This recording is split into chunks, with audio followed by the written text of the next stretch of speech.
Hello everyone and welcome to Dear Darling.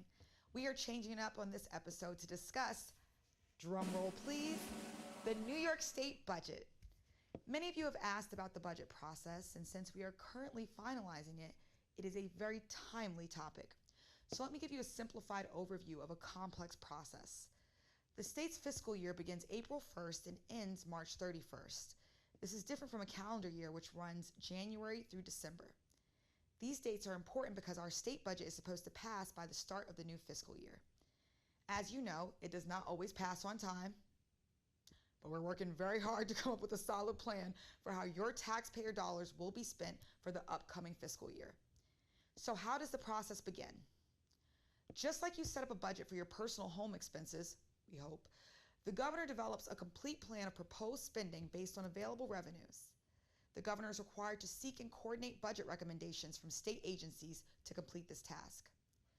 The Division of Budget sends each agency a call letter. This is a memo that outlines the governor's priorities for the coming year and instructs the agencies on submitting their budget request. Then, the governor presents to the legislature a budget proposal, also known as the executive budget. With it are also related appropriation revenue and budget bills.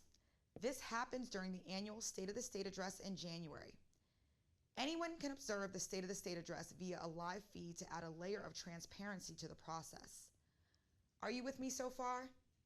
Okay, good. Now, if you have followed my series, Darling Deliberates, you have seen me in a lot of budget hearings on different topics.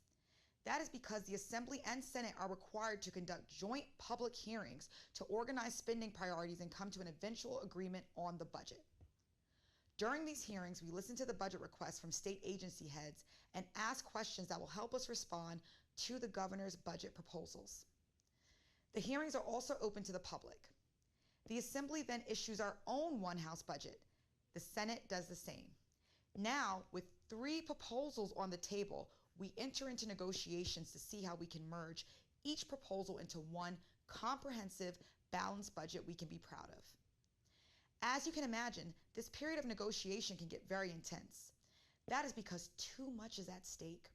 When the governor, Senate Majority Leader, and the Speaker of the Assembly reach an agreement, the legislature votes to approve a final budget. The budget does not only include spending, it is also used to enact laws that do not involve spending money at all. The final budget then goes to the governor for signature. At that point, the budget can then be executed from April through March. Remember, I told you earlier that those are the dates of the state's fiscal year. So there you have it, my simplified version of the New York State budget process. Still have questions? Leave a question in the chat and I'll be sure to get back to you with a response. See you on the next Dear Darling, where I'll be answering more of your pressing questions. Thanks for watching. Stay safe, y'all.